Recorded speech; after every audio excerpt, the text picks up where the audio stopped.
काली luxury car शाम की धुंध में चीरती हुई आगे बढ़ रही थी। बाहर शहर की रोशनी चमक रही थी, लेकिन कार के अंदर का माहौल भारी था। एसी की धीमी गुनगुनाहट और टायरों की सड़क पर सरसराहट के सिवा कोई आवाज नहीं थी। सांची पिछली सीट पर बैठी थी, खिड़की से बाहर देखते हुए, लेकिन उसकी नज़रें कुछ देख नहीं रही थी। उसका मन उस एक पल में फंसा हुआ था जब उसकी और तन्वी की टक्कर हुई थी। क्या उसने सच में नहीं देखा या वो नाटक कर रही थी? तन्वी की आंखों में जो हिकारत थी वो अजनबियों वाली थी या वो मुझे पहचान गई थी? उसके दिल में डर का एक बड़ा सा गोला बन गया था। वो अपनी उंगलियों को बुरी तरह मरोड़ रही थी, इतना कि पोर लाल हो गए थे। बगल में बैठे आर्यमन का ध्यान अपने टैबलेट पर नहीं था, बल्कि सांची की बेचैन उंगलियों पर था। वो उसे कनखियों से देख रहा था। आर्यमन का हाथ बढ़ा, उसने सांची की मुट्ठी को अपनी गर्म हथेली से ढक लिया।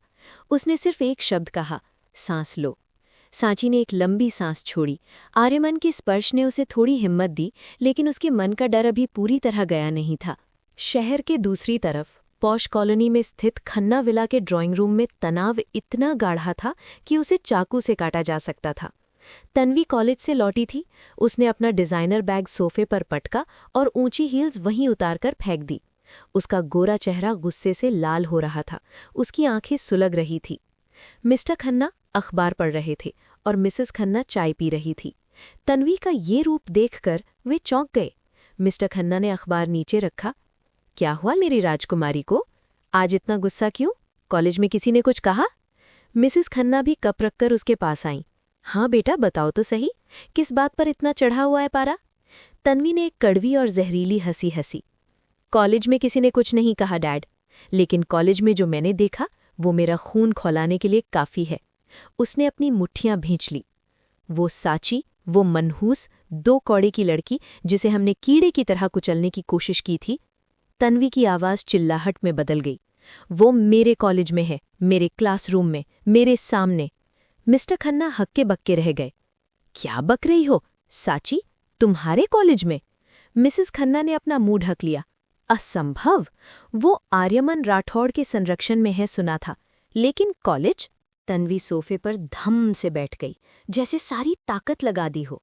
हाँ, वो रोज मास्क पहनकर आती है, पीछे दुबक कर बैठती है। उसे लगता है कि वो मुझसे छुप जाएगी।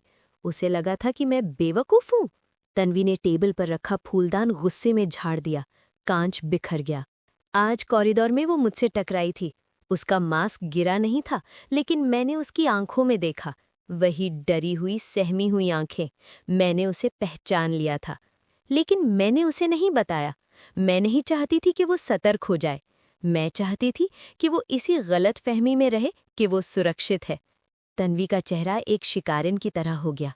अब देख तू साची, तूने मेरे रास्ते का कांटा बनकर गलती कर दी।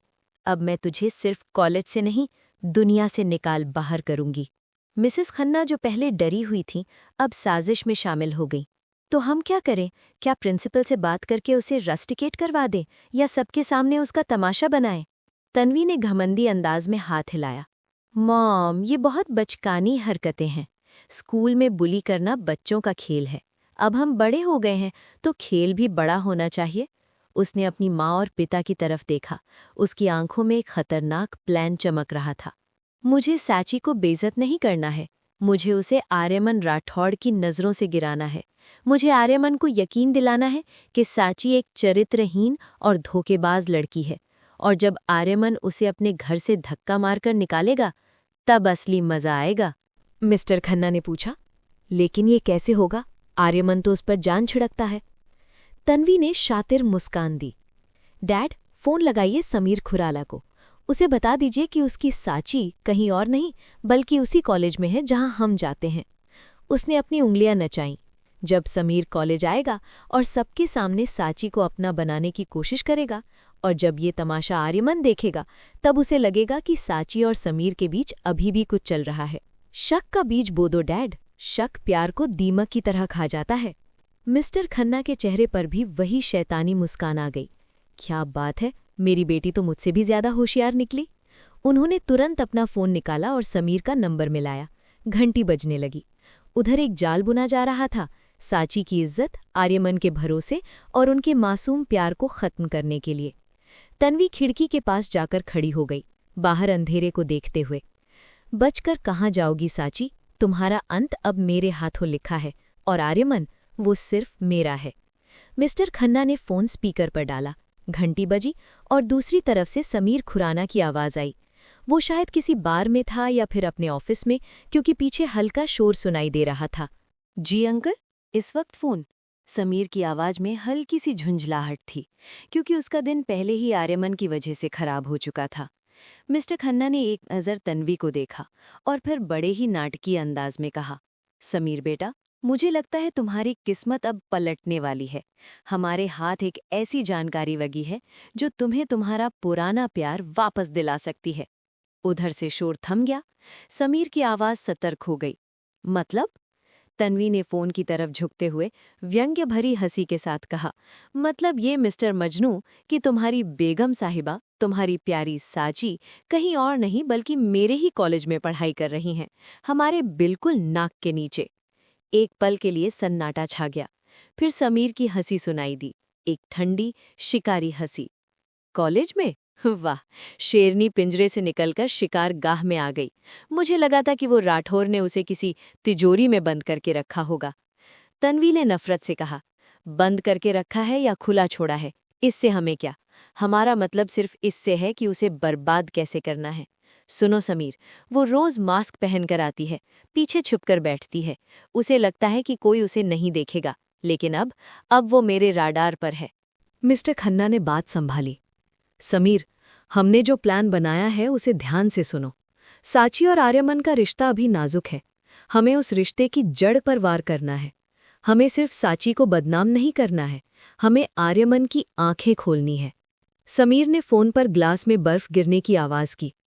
मैं समझ गया अंकल, आप चाहते हैं कि आर्यमन राठौड़ अपनी आंखों से देखे कि साची उसकी नहीं, मेरी है।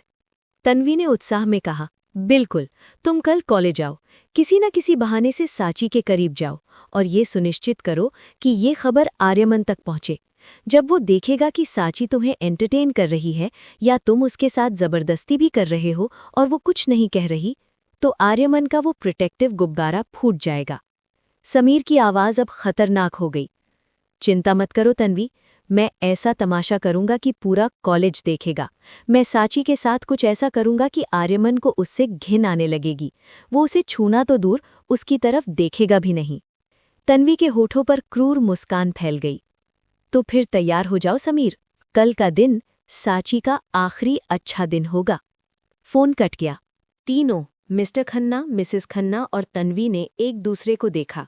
उनकी साजिश अब तैयार थी। वे जानते थे कि आर्यमन ताकतवर है, लेकिन उन्हें लगता था कि प्यार में आदमी अंधा होता है और शक का जहर उस अंधेपन को खत्म कर देता है। काली लग्जरी कार हवेली के बड़े से पोर्च में आकर रुकी। टायरों की आवाज़ और इंजन के बंद होने के बाद एक गहरा सन्नाटा छा गया। ड्राइवर ने उतरकर आर्यमन की तरफ का दरवाज़ा खोला। आर्यमन ने एक सहजता के साथ बाहर कदम रखा, अपनी जैकेट के बटन ठीक किए और हवेली की तरफ देखा।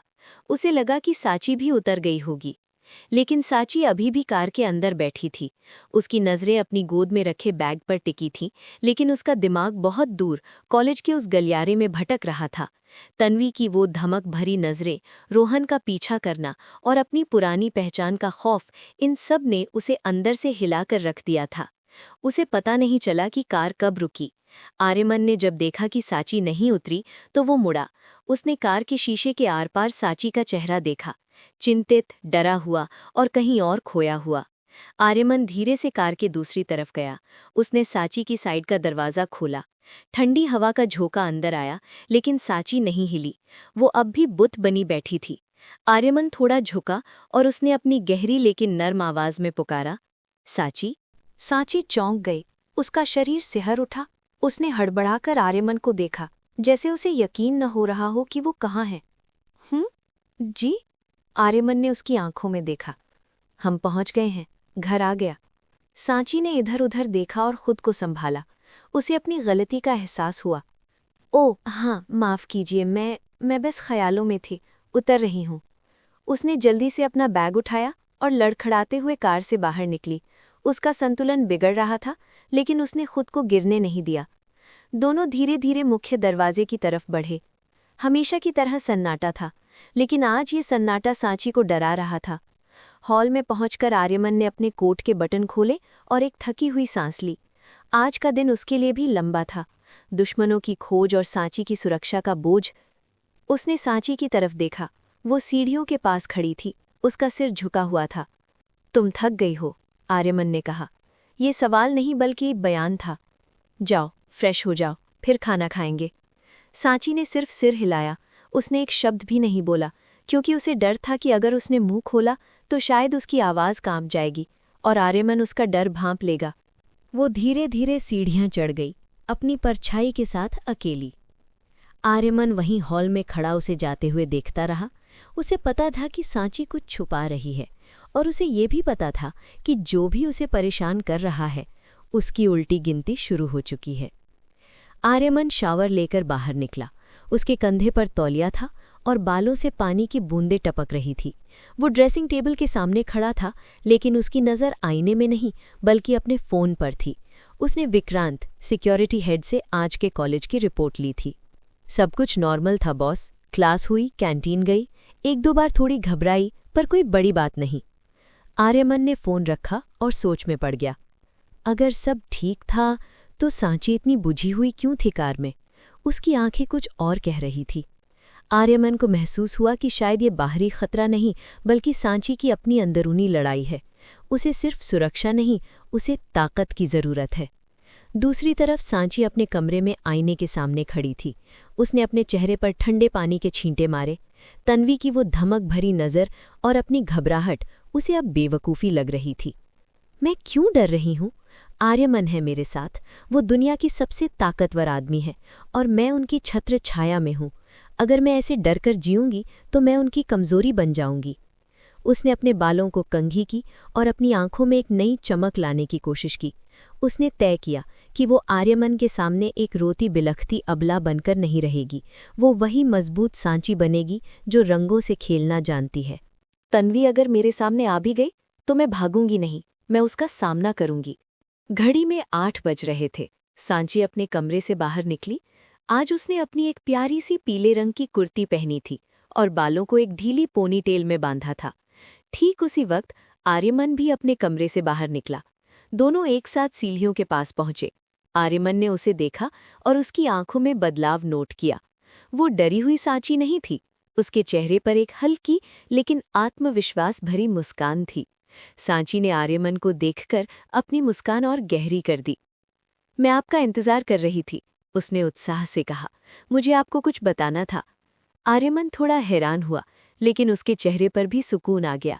ये मुस्कान, यही तो वो चाहता था। उसने सिर हिलाया। बताओ। सांची ने अपनी घबराहट को पूरी तरह से दबा गया था। उसने मजाकिया लहजे में कहा, आज कॉलेज में बहुत कुछ हुआ। मैंने एक बहुत बड़ी डिज़ाइन गलती कर दी थी और माही ने मेरा इतना मजाक उड़ाया कि वो हंसने लगी।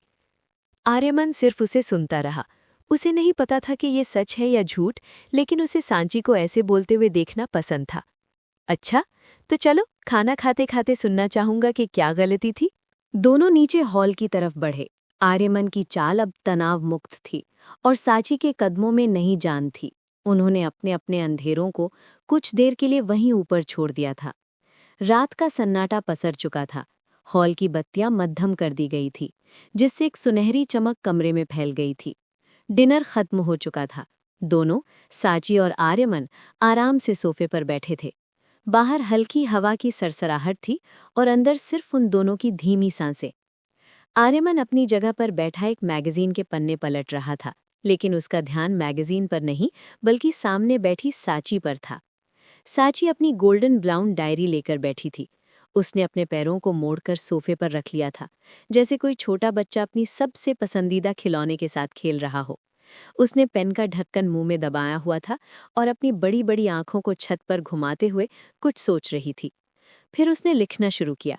उसकी उंगलियां तेजी से पन्नों पर चल रही थी। आज मैंने एक डर का सामना किया और उसे जीत लिया। आर्यमन सही कहते हैं, डर सिर्फ हमारे मन में होता है, और जब मैं उनके पास होती हूँ तो दुनिया का हर डर मुझे बौना लगता है। वो हल्की सी मुस्कुराई और अगला पन्ना पलटा। आज उनका मूड कितना अजीब था। पहले सख्त, फिर वो लंच और अब ये खामोशी। ऐसा लगता है जैसे उनके अंदर भी कोई तूफान है जो बाहर आने से डरता है। उसने डायरी में एक छोटा सा बेढंगा सा स्केच बनाया, एक सख्त चेहरे वाला आदमी और उसके पास बैठी एक छोटी सी चिड़िया। वो खुद को वो चिड़िया मान रही थी। आर्यमन ने मैगजीन मेज पर रख दी और खड़ा हो गया। वो कुछ ढूंढने के बहाने साची की तरफ बढ़ा। जैसे ही उसकी परछाई साची की डायरी पर गिरी, साची चौंक गई। उसका दिल धक से रह गया। उसने झटके से डायरी बंद कर दी और उसे अपनी सीने से लगा लिया, जैसे वो कोई गहरा राज हो जिसे दुनिया की नज़रों से बचाना ज़रूरी हो। आर्यमन की तीखी नज़रों ने ये सब देख लिया। उसने साची की उस हड़बड़ाहट को नोट किया। क्या छुपा रही हो? उसने हल्के मजाकिया अंदाज में पूछा, लेकिन उसकी आंखों में सवाल था। साची ने एक मासूम झूठ बोला, कुछ नहीं, बस कल के असाइनमेंट के नोट्स लिख रही थी। आर्यमन जानता था कि वो झूठ बोल रही है, क्योंकि कॉलेज के असाइनमेंट पुरानी विंटेज डायरी में नहीं लिखे जाते, लेकिन उसने उसे उकेरा नहीं। अच्छा, उसने एक कदम और बढ़ा दिया। सांची अब उसके बहुत करीब थी। उसकी परफ्यूम की महक सांची को महसूस हो रही थी। सांची ने खुद को रिलैक्स किया। अब उसे आर्यमन के साथ असहज नहीं बल्कि सुरक्षित लगता था। आपको कुछ चाहिए? सांची ने धीरे से पूछा। इससे पहले कि आर्यमन कुछ बोलता, उसे अचानक खांसी का ठसका लगा, शायद ठंडी हवा या पानी की कमी से। वो खांसते हुए थोड़ा झुक गया और अपने गले पर हाथ रखा। सांची का चेहरा फिक्रमंद हो गया। वो तुरंत सोफे से खड़ी हो गई, डायरी वहीं छोड़कर। क्या हुआ? आप ठीक है? पानी, मैं अभी पानी लाती हूँ। वो हड़बड़ाहट में किचन की तरफ भागी। उसकी पायल की आवाज़ तेजी से दूर जाती हुई सुनाई दी। हॉल में अब सिर्फ आर्यमन और वो डायरी थी। आर्यमन की खांसी थम गई थी, लेकिन उसकी जिज्ञासा और अधिकार जाग उठा था। उसकी नज़र उस पुरानी डायरी पर गई जो सांची सोफे पर छोड़ गई थी। वो उसे चुंबक की तरह खींच रही थी। उसने सोचा, आखिर ऐसा क्या है इस डायरी में जो ये मुझसे इतना छुपाती है? क्या ये सिर्फ उसकी पेंटिंग्स है, या एक काला साया उसके मन में उभरा, या इसमें किसी और का नाम है? आर्यमन का हाथ बढ़ा। उसने डायरी उठा ली। उसकी जिल्द पुरानी थी और उससे सांची की वो भीनी भीनी खुशबू आ रही थी। उसने डायरी को बीच से खोला। उसे नहीं पता था कि वो कौन सा पन्ना खोल रहा है, और उसकी नज़र पहले ही पन्ने पर लिखे कुछ शब्दों पर जम गई। लिखावट बच्चों जैसी टेढ़ी मेढ़ी थी, शायद बचपन की। उस पन्ने पर साफ अक्षरों में लिखा था, मेरा राज, मेरा पहला प्यार, वो हमेशा मेरे साथ रहेंगे। और नीचे किसी लड़के का नाम जो धुंधला हो चुका था, लेकिन इतना साफ था कि आर्यमन समझ गया कि ये कोई और है। शायद वो बचपन का क्रश, शायद वही जिसकी वजह से सांची इतना डरती थी या इतना महसूस करती थी। आर्यमन का खून खौल उठा। उसके हाथ में डायरी कांपने लगी, डर से नहीं, ईर्ष्या से। उसकी मुट्ठी इतनी जोर से भिंज गई कि डायरी के पन्नों पर सलवटें पड़ गईं। कौन है वो? क्या ये अब भी उसे चाहती है? मेरे घर में, मेरी आंखों के सामने ये किसी और को याद कर रही है? उसकी आंखों में अंगारे धधक उठे। उसे लगा जैसे सांची ने उसे धोखा दिया है। वो उसे सब कुछ देना चाहता था, लेकिन सांची का दिल तो कहीं और ही अटका था। तभी उसे हॉल के दूसरी तरफ से पायल की छमछम सुनाई दी। आर्यमन ने बिजली की रफ्तार से खुद को संभाला। उसने डायरी धीरे से लेकिन गुस्से में वापस सोफे पर रख दी, ठीक उसी जगह जहां सांची ने छोड़ी थी, और अपनी मैगजीन उठाकर पढ़ने का नाटक करने लगा। सांची पानी का ग्लास लेकर लौटी। वो थोड़ी हाँफ रही थी। लीजिए, पानी पीजिए। आर्यमन ने ग्लास लिया, लेकिन सांची की तरफ देखा तक नहीं। उसने एक ही सांस में पानी पी लिया और ग्लास मेज पर ठक से रख दिया। सांची को लगा शायद खांसी की वजह से उनका मूड खराब है। उसने पूछा, अब बेहतर लग रहा है? आर्यमन ने उसे एक ठंडी चुभने वाली नज़र से देखा। हाँ, बहुत बेहतर। अब मुझे अपनी चीज़ों की असलियत दिख रही है। सांची को उसका मतलब समझ नहीं आया। उसे लगा आर्यमन अपनी मैगजीन की किसी खबर की बात कर रहा है। आर्यमन अचानक खड़ा हो गया। उसकी बॉडी लैंग्वेज बदल चुकी थी। अब उसमें वो अपनापन नहीं था जो लंच के वक्त था। वो फिर से मिस्टर राठौड़ बन गया था। काफी रात हो गई है, सो जाओ। उसकी आवाज़ इतनी रूखी थी कि सांची का दिल बैठ गया। वो चुपचाप जाने लगे। आर्यमन ने उसे जाते हुए देखा। उसकी नज़र सोफे पर रखी उस डायरी पर गई। उसे गुस्सा आ रहा था कि साची उसे वहां भूल गई। क्या उसके लिए उसके पहले प्यार की यादें इतनी ही मामूली थीं? साची, उसने पीछे से सख्त आवाज दी। साची रुक गई और मुड़ी। जी? आर्यमन ने ठुड्डी से इशारे में सोफे की तरफ इशारा किया। अपनी अमानत साथ ले जाओ, इसे यहां मत छोड़ना। साची ने देखा कि उसकी डायरी वहां पड़ी है। वो दौड़कर आई और झट से उसे उठा लिया। उसने डायरी को ऐसे सीने से लगा लिया जैसे वो उसकी जान हो, जैसे दुनिया का सबसे कीमती खजाना हो। सारी, थैंक यू बताने के लिए। Good night. वो दौड़कर सीढ़ियां चढ़ गई, अपनी डायरी के साथ। आर्यमन वहीं खड़ा उसे जाते हुए देखता रहा। उसे साची का डायरी को सीने से लगाना एक तीर की तरह चुभा। वो डायरी उसे मुझसे ज्यादा प्यारी है। उसने मुट्ठी दीवार पर दे मारी। दर्द हुआ, लेकिन दिल के दर्द से कम। ठीक है साची, अगर तुम्हें राज रखना पसंद है तो अब मैं भी राज रखूंगा, और ये खेल अब खतरनाक होगा। गलत फहमी का बीज बोया जा चुका था। साची सिर्फ अपने ख्यालों को सुरक्षित रख रही थी, लेकिन आर्यमन को लगा कि वो किसी और की यादों को संजो रही है।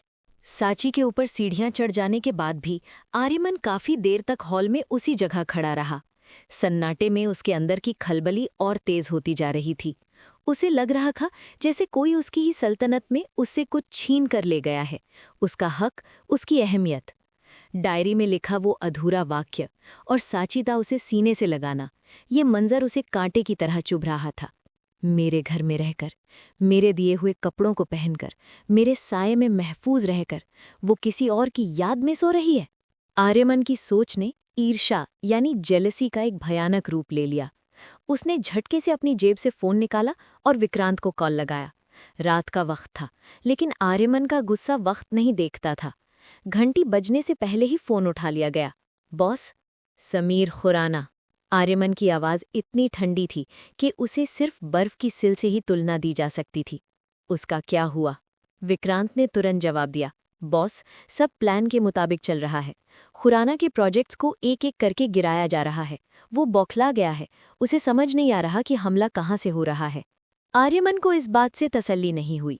सिर्फ बौखलाना काफी नहीं है विक्रांत, मुझे वो सड़क पर चाहिए। इतनी जल्दी काम क्यों नहीं हो रहा? उसकी आवाज अब ऊंची हो गई थी, हॉल में गूंज रही थी। और खन्ना परिवार? मैंने उस छोटी बच्ची के बारे में पता लगाने को कहा था। उसका असली कनेक्शन कहाँ है? विक्रांत की आवाज में झिझक आ गई। सर, हम पूरी कोशिश कर रहे हैं। हमारे पास एक्सीडेंट की पुरानी रिपोर्ट है, बच्ची की बचपन की धुंधली फोटो भी है, लेकिन अभी तक ये पक्का सबूत नहीं मिल पा रहा है कि साची ही वो वारिस है। उनकी डीएनए मैच के बिना। आर्यमन ने बीच में ही उसे टोक दिया, हताशा में। लानत है तुम लोगों पर। तो अब तुम मुझे बताओगे कि मुझे अपनी ही आंखों पर शक करना चाहिए? मैंने देखा है उसे, खन्ना परिवार के सामने डरते हुए। मैंने उसकी आंखों में वो पुराना दर्द देखा है। फिर आर्यमन थोड़ा शांत हुआ, जैसे एक नया विचार उसके दिमाग में आया हो। अच्छा, ये सब छोड़ो, मुझे साची का पुराना रिकॉर्ड चाहिए। वो मेरे पास कैसे आई, उसका बैकग्राउंड, आधार, पैन, बर्थ सर्टिफिकेट, कुछ भी ढूंढो। विक्रांत ने लंबी सांस ली और धीमी आवाज में जवाब दिया। सर, यही तो समस्या है। हमने हर जगह छान मारा है, गवर्नमेंट डेटाबेस, पुराने स्कूल रिकॉर्ड्स, यहाँ तक कि गुमशुदा रिपोर्ट्स भी। साची के नाम से कोई मैच नहीं मिल रहा। विक्रांत की आवाज और गंभीर हो गई। सर, ऐसा लगता है जैसे सांची नाम का कोई इंसान कभी अस्तित्व में था ही नहीं। ना कोई सिम कार्ड, ना कोई बैंक अकाउंट, ना कोई आईडी। जैसे कोई परछाई हो, या जैसे किसी ने उसका नामो निशान दुनिया से मिटा दिया हो। वो ऑफिशियली इस दुनिया में एग्जिस्ट नहीं करती। ये सुनकर आर्यमन का फोन कानों से थोड़ा खिसक गया। उसकी आंखों का गुस्सा एकदम पिघल गया, सिर्फ सन्नाटा रह गया। एग्जिस्ट नहीं करती? उसने दोहराया। जिस लड़की को खन्ना परिवार ने पालकर बड़ा किया, उसे इस तरह से गायब किया कि उसके जिंदा होने का एक कागज तक न बचे। अगर उस रात उस बस स्टैंड पर वो मुझे नहीं मिली होती, तो वो क्या होती? सिर्फ एक बेनाम लाश, जिसकी कोई शिनाख्त भी न हो पाती। आर्यमन की छाती पर एक भारी बोझ महसूस हुआ। उसने अपने हाथ को माथे पर रखा। नहीं, मेरी सांची बेनाम नहीं रहेगी। उसकी आवाज़ अब गुस्से में नहीं, बल्कि एक अड़ियल और ताकतवर जिद में बदल गई। उसने विक्रांत को आदेश दिया। विक्रांत, सांची की नई आईडी बनाओ। विक्रांत ने पूछा। जी सर, किस नाम से, क्या पता लिखवाएं? आर्यमन एक पल के लिए खामोश हुआ। उसने ऊपर देखा, जहां सांची का कमरा था। उसने धीमी लेकिन ठोस और गर्व भरी आवाज में कहा, नाम होगा सांची आर्यमन राठौड़। विक्रांत उस पार हैरान था, लेकिन उसने टोकने की हिम्मत नहीं की। आर्यमन ने जारी रखा, पता मेरे घर का, यानी राठौड़ मैंशन। उसकी पहचान मेरी पहचान से जुड़ी होगी। मैं आर्यमन राठौड़ उसका लीगल गार्जियन हूँ। दुनिया को ये पता चलना चाहिए कि जिसका कोई नहीं था, अब उसका वो है जिसे दुनिया छूने से डरती है। उसने अपनी बात पूरी की। और ये काम कल सुबह तक हो जाना चाहिए। कल नाश्ते की मेज़ पर मुझे उसके नाम के कागज़ चाहिए। आर्यमन ने फ़ोन काट दिया। हॉल में वो अकेला खड़ा था, लेकिन उसे अकेलापन महसूस नहीं हो रहा था। उसने एक नया रिश्ता, एक नई पहचान बुन दी थी। भले ही तुम डायरी में किसी और का नाम लिखती रहो सांची, लेकिन इस दुनिया में तुम्हारी पहचान सिर्फ मेरे नाम से होगी, सिर्फ मेरे। आर्यमन ने फ़ोन काटा और वहीं हॉल में खड़ा रह गया। वो एक गहरी और थकी हुई सांस के साथ अपनी जेब में हाथ डालकर खड़ा रहा। उसकी नज़रें उस सीढ़ी की ओर गईं जहां से सांची भाग कर गई थी। आर्यमन को सिर्फ जलन हो रही थी, उसका सीना सुलग रहा था। आखिर वो लड़का कौन है जिसकी यादें ये अब तक पाल रही है? उसके जहन में अभी भी उस डायरी का वही धुंधला नाम था, जिसे उसने पूरी तरह पढ़ा भी नहीं था, बस अंदाज़ा लगा लिया था कि वो उसका प्रतिद्वंद्वी है। बेचारा आर्यमन, वो उस वक्त सबसे ज्यादा अनजान और बेचैन था, जबकि हकीकत ठीक उसके सामने थी। उसे जरा भी खबर नहीं थी कि जिस लड़के के बारे में सांची की डायरी का हर एक पन्ना रंगा हुआ था, जिस पहले प्यार की इबादत सांची हर रात करती थी, वो कोई और नहीं, खुद आर्यमन ही था। डायरी में कोई अतीत का लड़का नहीं था। वो तो वही पार्क वाला लड़का था जिसे सांची बचपन से दूर से देखा करती थी। वो तो वही राठौड़ साहब थे जिनके सख्त चेहरे के पीछे की नरमी को सिर्फ सांची समझती थी। उस पूरी डायरी में, उसके दिल के हर कोने में सिर्फ आर्यमन राठौड़ का ही नाम लिखा था। लेकिन आर्यमन इस सच से अनजान था। वो अपने ही ख्याली दुश्मन से लड़ रहा था, जबकि जीत तो वो पहले ही चुका था। उसकी यही नादानी, ये गलतफहमी उसके इस जुनून को और भी गहरा और खतरनाक बना रही थी। उसने अपने बालों में हाथ फेरा, जैसे इस कड़वाहट को झाड़ना चाहता हो। फिर उसका गुस्सा और दर्द एक ठोस इरादे में बदल गया।